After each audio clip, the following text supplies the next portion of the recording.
Hello students, JPIC digital study channel पर आपका स्वागत है। विद्यार्थियों, मैं आशा करता हूं कि आप घर पर पढ़ाई कर रहे होंगे और स्वस्थ होंगे। विद्यार्थियों, जैसा कि आप जानते हैं कि हम लोग कार्बनिक यौगिकों के बारे में पढ़ रहे हैं, उनकी संरचना के बारे में, कार्बनिक यौगिकों के जो अणुसूत्र होते हैं या कार्बनिक यौगिकों के जो सूत्र होते हैं वो कितने प्रकार के होते हैं उनके बारे में हमने जो है डिस्कस किया है। आज के इस क्लास में हम लोग डिस्कस करने वाले हैं संतृप्त और असंतृप्त हाइड्रोकार्बन में अंतर। संतृप्त और असंतृप्त हाइड्रोकार्बन में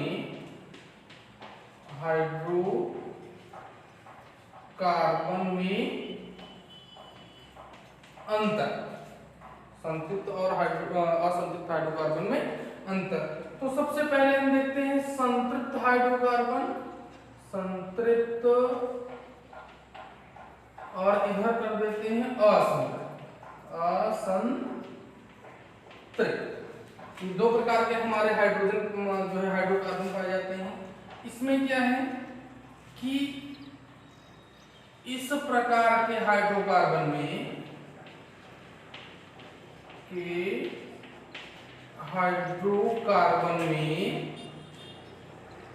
कार्बन कार्बन के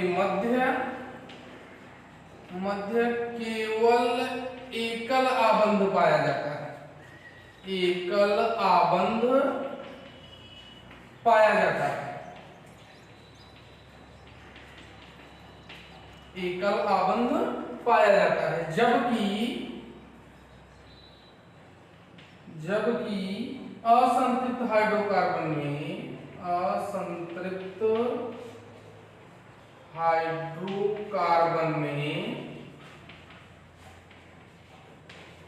कार्बन कार्बन के मध्य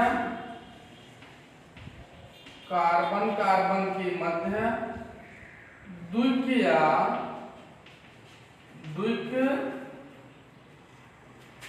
या त्रिकबंध पाया जाता है। त्रिकबंध पाया जाता है। दूसरा अंतर जो है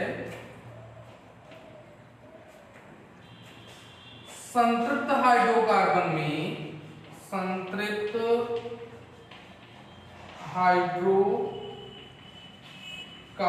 में वियोजन अभिक्रिया होती है। वियोजन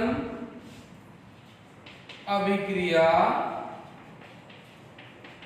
होती है और असंतृप्त हाइड्रोकार्बन में जो है असंतृप्त हाइड्रोकार्बन में संयोजन अभिक्रिया होती है। संयोजन अभिक्रिया होती है।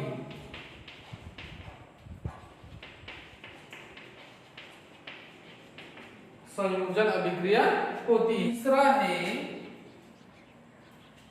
ये असंतृप्त यौगिकों की तुलना में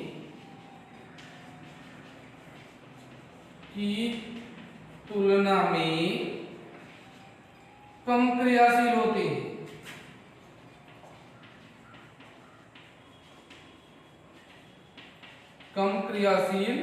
होते हैं।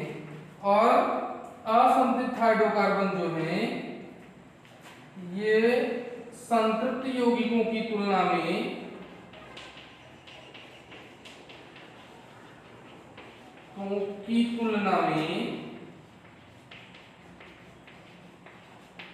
अधिक क्रियाशील होते हैं।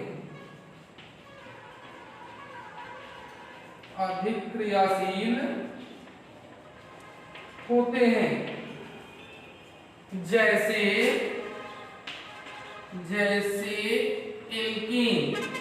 एल्कीन क्या होता है, इसमें जो है संतृप्त हाइड्रोकार्बन पाया जाता है। कार्बन कार्बन के मध्य एकल बंध पाया जाता है और इसमें जो है वियोजन अभिक्रिया होती है और यह जो है असंतृप्त हाइड्रोकार्बन से कम क्रियाशील होते हैं, जबकि इसमें जो होता है असंतृप्त हाइड्रोकार्बन जैसे एल्कीन और एल्काइन, एल्कीन और एल्काइन, एल्कीन और एल्काइन, इसमें जो है पाई बंध और सिग्मा बंध पाए जाते हैं। जो है सिंगल बंध क्या होता है, सिर्फ जो है सिग्मा बंध होता है, और जो डबल बंध होता है उसमें एक सिग्मा और एक पाई होता है, और जो ट्रिपल बंध होता है उसमें जो है 2 पाई और 1 सिग्मा बंध पाया जाता है, जिसके कारण ये जो है ये कम क्रियाशील होते हैं और ये अधिक क्रियाशील होते हैं। तो इस प्रकार से जो अंतर है वो पहला है कि इस प्रकार के हाइड्रोकार्बन में कार्बन कार्बन मध्य एकल बंध पाया जाएगा, संतृप्त हाइड्रोकार्बन कहलाएगा, और इसमें असंतृप्त में जो है कार्बन कार्बन के मध्य जो है द्वितीयक बंध पाया जाता है। और इसका दूसरा है कि संतृप्त हाइड्रोकार्बन में वियोजन अभिक्रिया होती है, जबकि असंतृप्त हाइड्रोकार्बन में क्या होती है, संयोजन अभिक्रिया होती है। ये जो है इनकी तुलना में कम अभिक्रियाशील होते हैं और ये संतृप्त यौगिकों की तुलना में अधिक क्रियाशील होते हैं। संतृप्त जो है हाइड्रोकार्बन का उदाहरण है एल्केन, और इनका क्या है, असंतृप्त का हाइड्रोकार्बन का उदाहरण है एल्कीन और एल्काइन। कार्बन यौगिकों की रूपरेखा।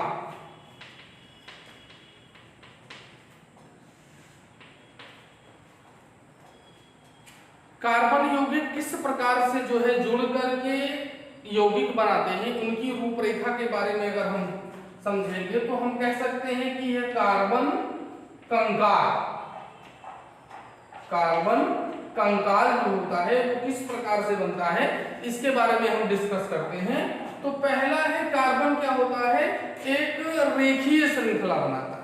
क्या होता है, जो है कार्बन किस प्रकार से संकलन कर सकता है, तो वो मुख्य रूप से पहला जो है वह है क्या, जो है रेखीय श्रृंखला, रेखीय श्रृंखला,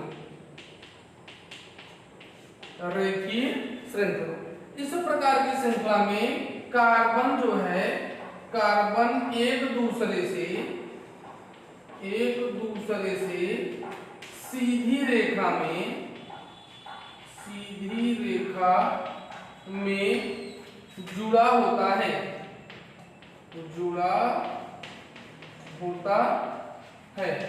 वह क्या कहलाता है, यह श्रृंखला क्या कहलाएगी, रेखीय श्रृंखला कहलाएगी, रेखीय श्रृंखला।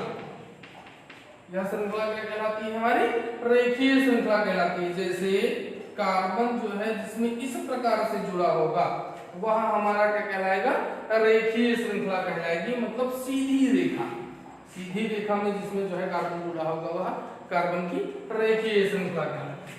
दूसरी है शाखित कार्बन श्रृंखला। शाखित कार्बन श्रृंखला हम या पार्श्वीय कार्बन जो है या कार्बन श्रृंखला कह सकते हैं। इसमें क्या होता है, इसमें कार्बन एक दूसरे से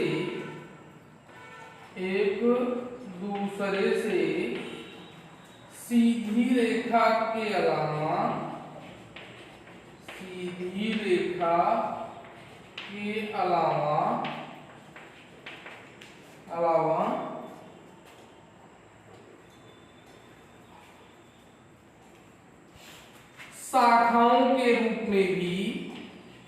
शाखाओं के रूप में भी जुड़े होते हैं, जिसे पार्श्वीय श्रृंखला या शाखित श्रृंखला कहा जाता है, या हम क्या कह सकते हैं, शाखित श्रृंखला कह सकते हैं, शाखित श्रृंखला कह सकते हैं।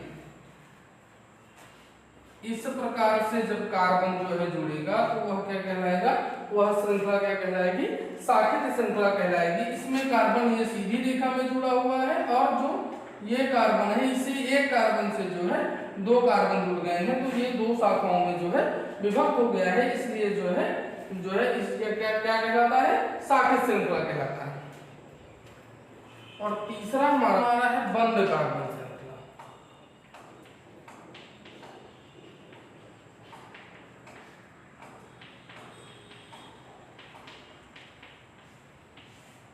बंद कार्बन श्रृंखला, इस प्रकार की श्रृंखला में कार्बन परमाणु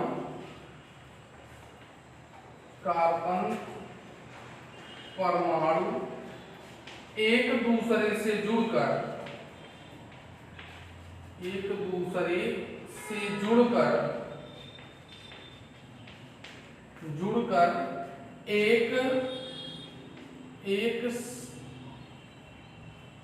एक बंद संरचना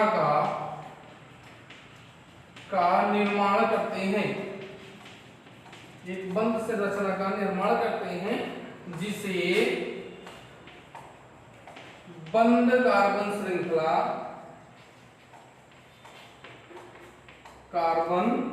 श्रृंखला कहा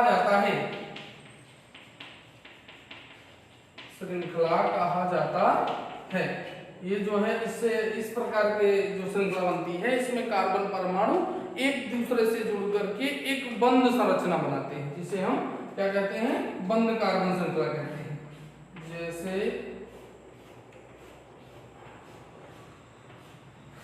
इस प्रकार का जो कार्बन का कंकाल बनेगा या ढांचा बनेगा वह क्या कहलाएगा, हमारा बंद कार्बन श्रृंखला कहलाएगा। बंद कार्बन श्रृंखला कहलाती है, इस प्रकार से जो बनती है। समावयवता,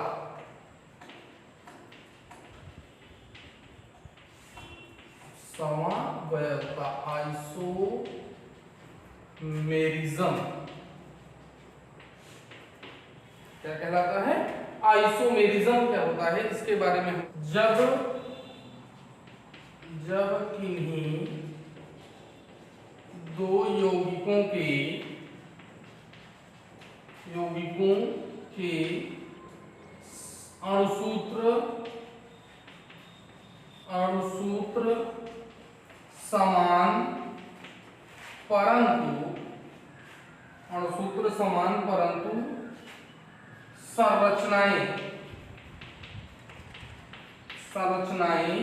अलग अलग होती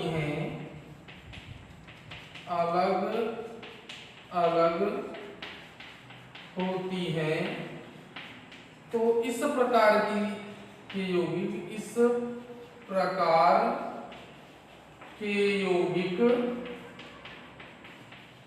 एक दूसरे के समायवी कहलाते हैं। दूसरे के समावयवी कहलाते हैं। जैसे ब्यूटेन का अणुसूत्र होता है, ब्यूटेन का C4H10, अगर इसकी पहली श्रृंखला बनाए तो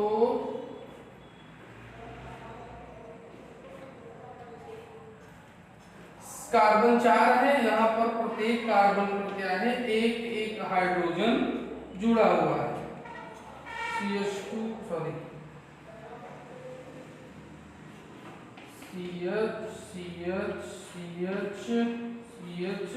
और यहाँ पर,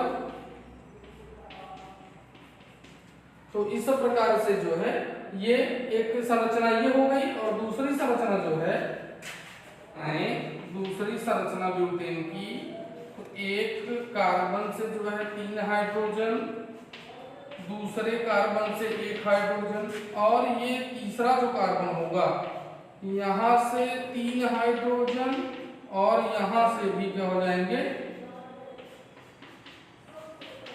तो इस प्रकार से ये जो है संरचनात्मक समायोगी है, इनकी संरचनाएं जो है समान है, जो है समान संरचनाएं अलग अलग हैं, लेकिन इनके जो अणुसूत्र है वो समान है, इसलिए क्या कहलाएंगे? समावयवी कहलाएंगे। समावयवी कहलाएंगे, क्योंकि दोनों का अणुसूत्र जो होता है वो C4H10 होता है, लेकिन जो इनकी संरचनाएं हैं वो ये रेखीय श्रृंखला में है और यह जो है पार्श्व श्रृंखला में, तो ये एक दूसरे की क्या है? समावयवी है। इसी प्रकार से ब्यूटीन का सूत्र होता है C4H8। अगर इसकी पहली हम संरचना देखें तो C डबल बॉन्ड C, यहां पर कितना H, यहां क्या हो जाएगा? H,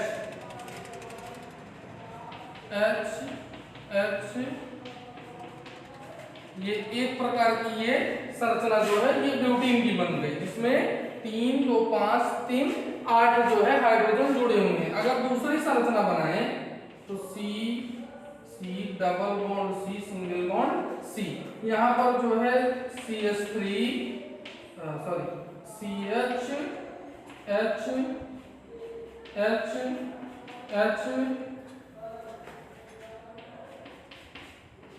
H और H, ये दोनों जो है इनकी संरचनाएं जो है अलग अलग है। यहाँ पर डबल बॉन्ड पड़ रहा है वो पहले कार्बन पर है, यहाँ जो डबल बॉन्ड है वो दूसरे कार्बन पर है, तो ये इनकी संरचनाएं जो है अलग अलग है। इस प्रकार से ये एक दूसरे के क्या कहलाएंगे? समावयवी कहलाएंगे, समावयवी कहलाते हैं।